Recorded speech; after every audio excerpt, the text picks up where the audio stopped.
त्रयीं तिस्रो वृत्तिस्त्रिभुवनमथो त्रीनपि सुरान् अकाराद्यैर्वर्णैस्त्रिभिरभिदधत्तीर्णविकृति तुरीयन्ते धाम ध्वनिभिरवरुन्धानमणुभिः समस्तं व्यस्तं त्वां शरणद गृणात्योमिति पदम। अब यहाँ ओंकार की महिमा बताइए इस श्लोक में। का तीनों वेदों में और जो तीनों अवस्थाएं हैं और सब जगह जो आपका वर्णन किया गया है प्रभु, वो ओंकार स्वरूप आप ही हैं। तो सबसे पहले वेदत्रयी, वेदत्रयी का मतलब चारों वेद, और तीन प्रकार की वृत्ति, जागृत, स्वप्न और सुषुप्ति, ये तीन वृत्तियां होती हैं। और तीन सुरान, तीन देवता, ब्रह्मा विष्णु महेश, और अकार आदि तीन वर्ण, और आप कैसे हैं, आप, ये सब आपका वर्णन करते हैं। और आपका पद कैसा है, तुरीय है। तुरीय कहते हैं चौथे को। तो सर्वविध विकारातीतम जो आपका परम पद है, तुरीय धाम, समस्त भी है, व्यस्त भी है, वो कैसा है, उसी को संक्षेप में कहते हैं ओंकार। ओम, ओम इति गृणाति अर्थात कथयति। अब यहाँ ओंकार की महिमा है। सब चीज़ों में ओम को सबसे श्रेष्ठ बताया। ये ओंकार जो है आपका ही वाचक है। तस्य वाचक प्रणवः, ओंकार जो है परमात्मा का वाचक है। अब इसमें बड़ा ही विशद मांडुक्य उपनिषद में इसका बड़ा विस्तार से वर्णन आता है। हमारे गुरुदेव ब्रह्मलीन जगत गुरु जी महाराज जब पढ़ाते थे मांडुक्य उपनिषद, वो हम शायद 2 या 3 बार पढ़े महाराज जी से मांडुक्य उपनिषद। तो उसमें 2 महीना चातुर्मास में यही चलता था, केवल ओंकार ही। कई बार इसी का विवेचन होता रहता था। सोचिए, तो अकार उकार मकार ये 3 मात्राएं हैं। ये विश्व, तेजस, प्राज्ञ और विराट, हिरण्यगर्भ, अव्याकृत, इनका विवेचन उसमें किया गया। अभी शब्द ही ऐसे विचित्र हैं, आप लोगों को क्या है। तो ये बड़ी इसकी गूढ़ व्याख्या है। जागृत अवस्था में विश्व, ये आत्मा विश्व कहलाता है। स्वप्नावस्था में ये आत्मा तेजस कहलाता है, और सुषुप्ति अवस्था में ये आत्मा प्राज्ञ कहलाता है। ये हो गया व्यष्टि में। और समष्टि में जागृत अवस्था में ये आत्मा विराट कहलाता है। और समष्टि में, स्वप्नावस्था में यह आत्मा हिरण्यगर्भ कहलाता है। और समष्टि में, सुषुप्तावस्था में यह आत्मा अव्याकृत कहलाता है। ये समष्टि व्यष्टि क्या चीज है, तो आप उसको समझिए दृष्टांत से। कि मटर की राशि रखी है, मटर का ढेर पड़ा है। एक मटर का जो दाना है वो हो गया व्यष्टि, और जो पूरी राशि है वो हो गया समष्टि। समष्टि मतलब उसकी एक इकाई, और व्यष्टि मतलब संपूर्ण। तो ये आत्मा अलग अलग अवस्थाओं में अलग अलग रहता है, और फिर इसका एक में विलय किया जाता है। विराट का हिरण्यगर्भ में, हिरण्यगर्भ का अव्याकृत में किया जाता है। इसी प्रकार विश्व का तेजस में, तेजस का प्राज्ञ में। ये योग की और विचार की प्रक्रिया है। तब जाकर ओमकार के विषय में थोड़ी सी झलक आप लोग समझ पाते हैं। आजकल कुछ को पता ही नहीं, ओम लग जाते बैठने। अरे भैया, विचार का विषय है ये ओंकार। सबका अधिकार नहीं है सब चीज में। परमाणु बम तो भारत के पास है, मगर हमारा आपका अधिकार है कि चलो हम देख आए कि फोड़ आए, थोड़ा देर चेक कर लें। जिनको अधिकार है राष्ट्रपति के पास, वही उन्हीं के हाथ में सुरक्षित है। इसी प्रकार कुछ चीजें किसी के हाथ में रहती है, वहीं सुरक्षित रहती है। हर व्यक्ति उसको लेने जाएगा तो गड़बड़ हो जाएगी। पाकिस्तान के पास परमाणु बम है मगर वहां सुरक्षित नहीं है। भारत के पास परमाणु बम है मगर सुरक्षित है। क्यों? क्योंकि यहाँ की जो सत्ता है वो स्थिर मानी जाती है, और वहाँ तो कब सेना सत्ता पर काबिज हो जाए कुछ ठिकाना नहीं, आतंकवादी के पास कब चला जाए कुछ ठिकाना नहीं। इसलिए स्थिर होनी चाहिए सत्ता, तो प्रजा की रक्षा में काम आता है उसका।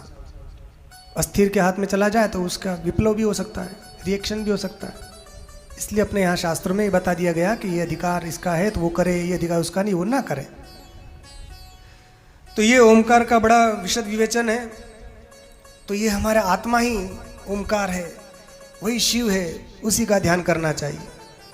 अब यहाँ देखिए भगवान शंकराचार्य जी, यह आध्यात्मिक वर्णन चल रहा है, तो आध्यात्मिक वर्णन में पूजा भी आध्यात्मिक होती है। कुछ लोग बाह्य क्रिया नहीं करते हैं, भीतरी पूजा करते हैं।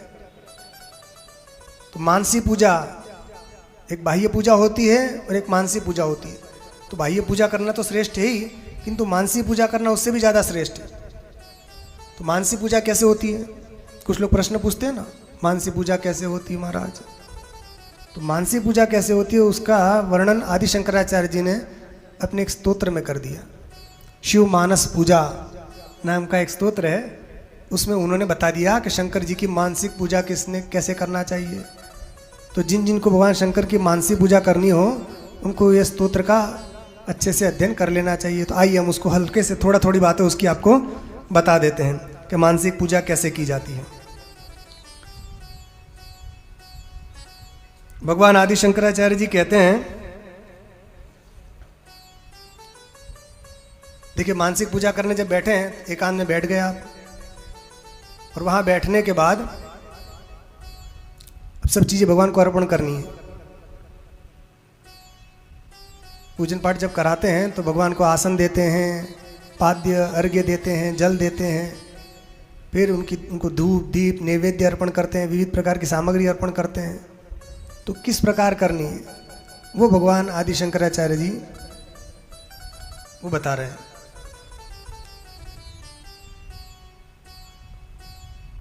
रत्नहि कल्पितमासनं हिमजलै स्नानं च दिव्याम्बरं नानारत्नविभूषितं मृगमदा मोदाङ्कितं चन्दनं जाति चम्पकबिल्वपत्ररचितं पुष्पं च धूपं तथा दीपं देवदयानिधे पशुपते हृत्कल्पितं गृह्यताम्। आदि शंकराचार्य जी कहते हैं, हे महादेव, हे पशुपतिनाथ, मैंने अपने हृदय से कुछ कल्पना की है, आप उसको स्वीकार कीजिए। क्या कल्पना की है? तो कहा सबसे पहले आसन देना चाहिए। कोई आए तो आइए जी, विराजिए, आसन दिया जाता है। तो भगवान शंकर को बुला रहे हैं तो सबसे पहले उनको आसन दीजिए। कैसा आसन? सामान्य आसन नहीं, रत्न ही कल्पितम आसनम, रत्न जड़ित आसन। आपको हमारे पास रत्न है ही नहीं, कौन सा सही में देना है? मन से ही तो देना है, मन में कंजूसी क्या कर रहे हो? रत्न निर्मित बढ़िया आसन भगवान को अर्पित करो। हिम जले ही स्नानम, स्नान के लिए जल दिया जाता है, तो शीतल बड़ा सुंदर जल उनको अर्पण कीजिए। दिव्य वस्त्र उनको अर्पण कीजिए, और अनेक प्रकार के आभूषण, नाना रत्न विभूषितम, अनेक प्रकार के रत्नों से आभूषित आभूषण उनको अर्पित कीजिए। और मृगमदा मोदांकितम चंदनम, तो कस्तूरी का गंध से समन्वित जो सुंदर चंदन है उसको भगवान को अर्पित कीजिए। और अनेक प्रकार के पत्र पुष्प देने हैं, तो जाति चंपक बिल्व पत्र रचितम, तो जाति कहते हैं जूही को, चंपक मतलब चंपा, तो जूही, चमेली, चंपा और बिल्व पत्र, इन सब से रचित सुंदर पुष्प ये भगवान को अर्पित करो। फिर धूप अर्पित करो और दीप अर्पित करो। ये सब मैं आपको अर्पण कर रहा हूं, ये महादेव अपने मन से मैंने कल्पित किया है, आप इसको स्वीकार कीजिए। इस प्रकार भगवान को पहले अर्पण करना है। उसके बाद अब आए तो कुछ खिलाना पिलाना चाहिए। मेहमान आ जाए तो ऐसे नहीं उस बातें करते रहो। कोई दूर से आया है तो खाने पीने का ही पूछ लेना चाहिए, और बढ़िया अच्छी अच्छी चीज़ बना कर खिलाना चाहिए, ताकि हम भी खिलाएंगे क्या खिलाएंगे? तो भगवान को मन से खिलाइए। तो क्या खिला रहे हैं आदि शंकराचार्य जी? वे कहते हैं सोवर्णे नवरत्न खंड रचिते पात्रे घृतम पायसम। तो खीर खिला रहे हैं घी मिश्रित। कौन से पात्र में खिला रहे हैं? कि सोवर्णे नवरत्न खंड रचिते, स्वर्णमय पात्र में, रत्नों से खचित जो स्वर्ण का पात्र है उसमें बढ़िया घी से लबालब बढ़िया अच्छी खीर, केसर डाल के, मेवा डाल के वो खीर अर्पित कर रहे हैं। वो 5 प्रकार के भक्ष्य पदार्थ आपको अर्पित कर रहे हैं। भक्ष्यम पंचविधम, 5 प्रकार के भक्ष्य आपको अर्पित कर रहे हैं। कैसे है वो? पयोदधि उत्तम, दूध और दही से युक्त 5 प्रकार के भक्ष्य अर्पित कर रहे हैं। और रंभा फलम, केला अर्पण कर रहे हैं। पानकम, बढ़िया शरबत अर्पण कर रहे हैं। ये सब देना चाहिए। और अब तो शंकराचार्य जी ने एकदम हद ही कर दी। क्या बोले वे? शाका नाम अयुतम जलम रुचिकरम कर्पूर खंडोज्वलम। मैं आपको सब्जी अर्पण करता हूँ। भोजन में सब्जी भी रहती है ना, तो कितनी सब्जी अर्पण कर रहे हैं? अयुतम, अयुत का मतलब होता है 10,000। 10,000 प्रकार की सब्जी अर्पण कर रहा हूँ। अब 10,000 प्रकार की सब्जी तो अपने नाम भी नहीं सुने, देखे भी नहीं। आपको इतनी सारी कहाँ से लाए? अरे मन से ले आए। क्या दिक्कत है आपको? तो अयुतम का मतलब 10,000 भी होता है। और यदि इसमें किसी को शंका हो तो इसका अयुत का मतलब अनेक, अनेक अर्थ भी लिया जा सकता है कि अनेक प्रकार के व्यंजन आपको अर्पण कर रहे हैं। जब मन से ही देना है तो उसको कंजूसई काहे क्यों करें? शाका नाम अयुतम जलम रुचिकरम, बड़ा सुंदर मधुर जल अर्पण करो, कर्पूर खंड से उद्भासित जल। और फिर बाद में भोजन के बाद तांबूलम, पान भी खिलाया जाता है। तो कोई मेहमान आ जाए तो उसको बड़ा खिलाने के बाद पान भी दिया जाता है। तो पान भी खिलाना चाहिए, मगर पान किसको? ब्रह्मचारी को वर्जित है पान खाना, है ना। तांबूलम ब्रह्मचारिणे न देयम। तो ये सब मन से विरचित है। गृहस्थों के लिए पान खाना अच्छा माना जाता है, ब्रह्मचारी के लिए पान खाना हानिकारक माना जाता है। हे प्रभु, ये सब मैंने कहाँ से लिया? तांबूलम मनसा मया विरचितम, ये सब मैंने मन से विरचित किया है।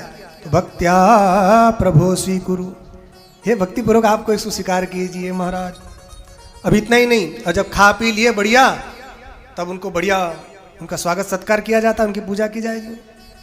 अब क्या देते हैं? आप तो राजाधिराज हैं, महाराज हैं, तो आपको छत्र सिंहासन आदि भी देना पड़ेगा। तो उनको क्या देना पड़ेगा? तो बोल रहे हैं छत्रम चामरयोर्युगम व्यजनकम चादर्शकम निर्मलम वीणा भैरी मृदंग काहलकला नृत्यंच गीतं तथा साष्टांगम प्रणतिस्तुतिर्बहुविधा ये तत्समस्तं मया संकल्पेन समर्पितं तव विभो पूजां गृहाण प्रभो। अब क्या करें? छत्र अर्पित कर रहे हैं। जो राजाधिराज रहते हैं उनके लिए छत्र भी रहता है। जैसे हमारे महाराज जी आपने देखा ना, छत्र सिंहासन पर विराजमान रहते हैं। छत्रम, फिर चामर मतलब चंवर डुलाने के लिए 2 चंवर, फिर व्यजनकम, व्यजन कहते हैं पंखा, पंखा भी झलता रहता है।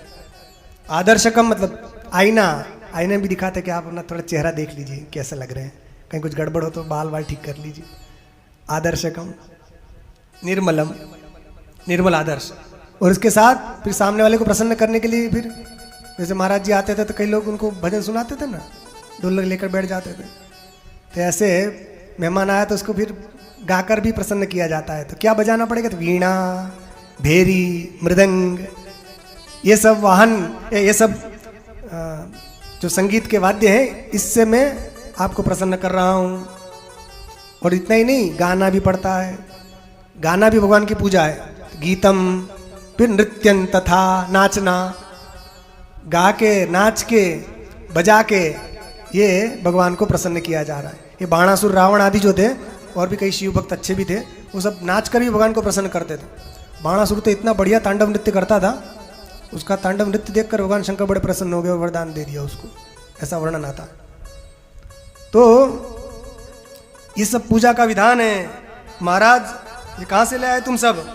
और इतना ही नहीं, फिर प्रणाम किया जाता है। साष्टांगम प्रणति, फिर दंडवत प्रणाम करो। उसके बाद स्तुतिर बहुविधा, बहुत प्रकार से उनकी स्तुति करो। ये सब मैं आपकी कर रहा हूँ महादेव। का कैसे कर रहे हो? का संकल्पे न समर्पितम, ये सब मैं अपने मन से संकल्पित करके आपको समर्पित कर रहा हूँ, आप सब स्वीकार कर लीजिए महाराज, ये मेरी पूजा है, इसको आप ग्रहण कर लीजिए। अब इसके बाद आध्यात्मिक अर्थ करते हैं कि आप कौन हैं, गिरिजा देवी कौन है, आपके गण कौन है।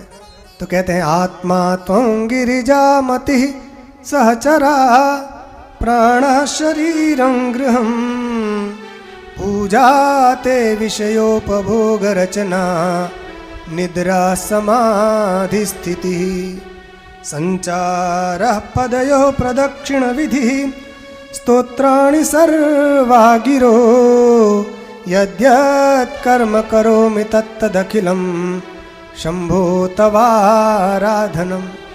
हे शंभो, ये सब मैं आपकी आराधना कर रहा हूँ। क्या क्या? तो सबसे पहले बताते कि आप कौन हैं। आत्मा त्वम, आप मेरी आत्मा हो, और आपकी श्रीमती जी जो हैं पार्वती जी, वे कौन है? गिरिजा मति ही, ये जो गिरिजा है पार्वती, ये मेरी मति है। और आपके साथ जो ये भूत प्रेत या आपके जो गण हैं, ये कौन है? आपके सहचर कौन है? तो ये कहते प्राण हैं, मेरे प्राण हैं। सहचरा प्राणा। और आपका घर कहाँ है? शिवालय कौन सा है? ये मेरा शरीर ही आपका शिवालय है। शरीरं गृहम। अच्छा, अब इस शरीर रूपी शिवालय में भगवान शंकर विराजमान हो गए हैं। ये प्राण ही उनके सहचर हैं और आत्मा ही आप शंकर जी हैं और बुद्धि वो पार्वती जी हैं। इतना कह दिया। अब शंकर जी तो बैठे हैं आत्मा रूप से, तो उनको भोग भी अर्पण किया जाता है। भोग क्या लगा रहे हैं? तो कह रहे हैं पूजाते विषयोपभोग रचना। ये मैं अपनी इंद्रियों से जितने विषयों को ग्रहण कर रहा हूँ, शब्द स्पर्श रूप रसगंध, ये सब आपको भोग अर्पित कर रहा हूँ महाराज। मैं आंखों से रूप आपको अर्पण कर रहा हूँ, कानों से शब्द आपको अर्पण कर रहा हूँ, नासिका से गंध आपको अर्पण कर रहा हूँ, और त्वचा से स्पर्श आपको अर्पण कर रहा हूँ, जिह्वा से रस आपको अर्पण कर रहा हूँ। महाराज ये सब आपकी पूजा, आप इसको स्वीकार कीजिए। जो भी मैं विषय भोग कर रहा हूँ इंद्रियों से, ये सब आपकी पूजा है। और पूजा ही नहीं करनी पड़ती, समाधि भी लगानी पड़ती है। समाधि क्या है? कि महाराज जब मैं सो जाता हूँ, उसी को आप समाधि समझ लीजिए।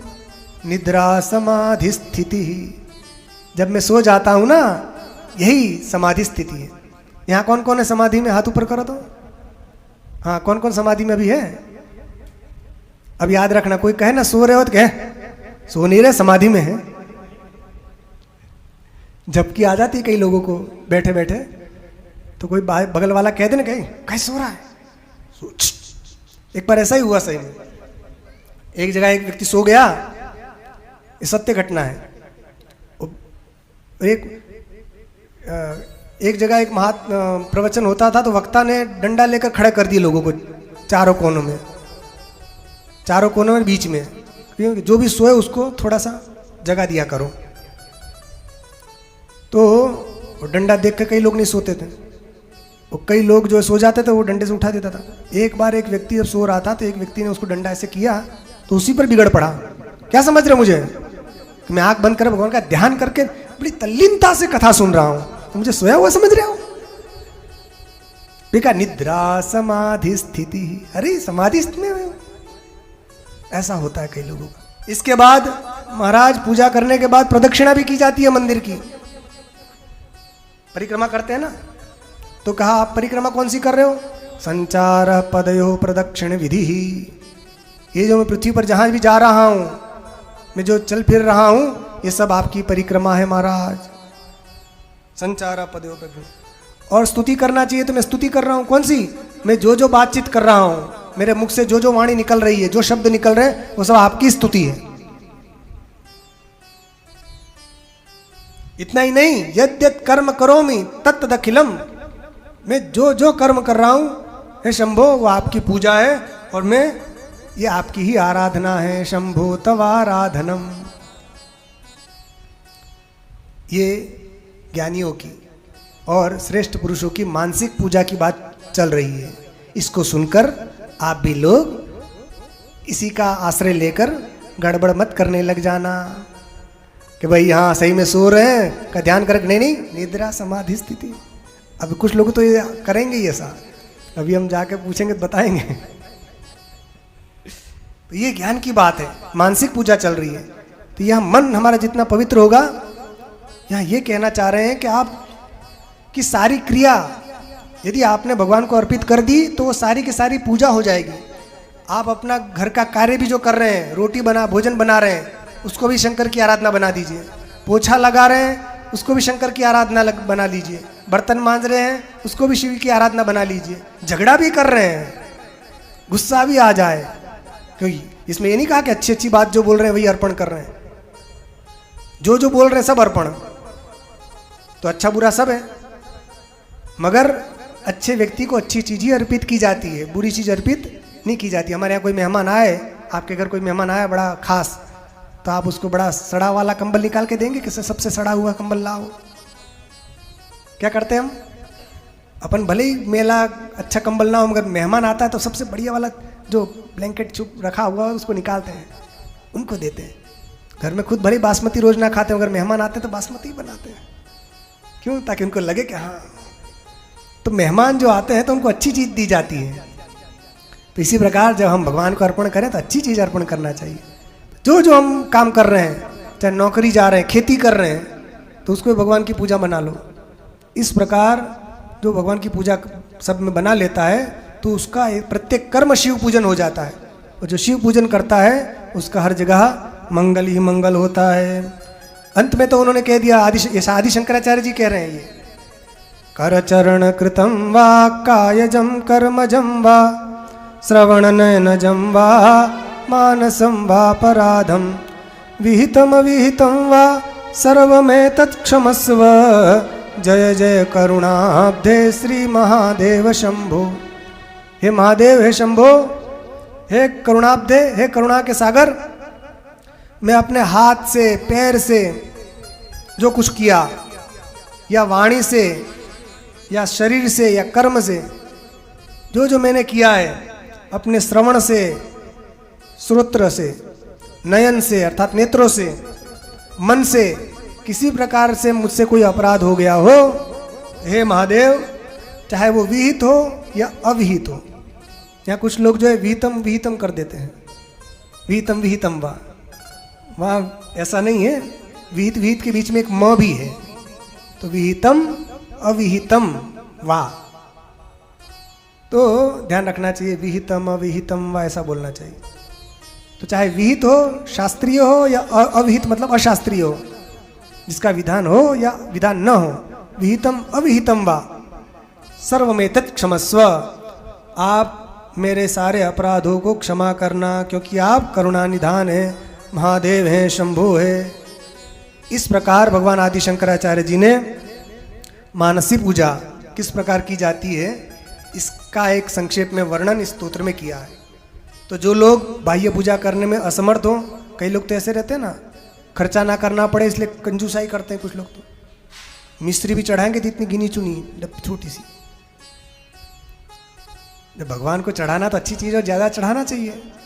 भगवान तो खाते नहीं है, आप ही को मिलना है। जो हम अर्पण करते हैं भगवान खा जाते हैं क्या? खाना शुरू कर देते कई लोग तो अर्पण नहीं करते हैं। यदि 56 भोग लगाते हैं और भगवान सब स्वाहा, फिर देखो कितने लोग लगाते हैं। कुछ दिन तो नया नया तो अच्छा लगता, मगर बाद में ये तो सभी खा जाते हैं, अपने लिए कुछ बचता ही नहीं।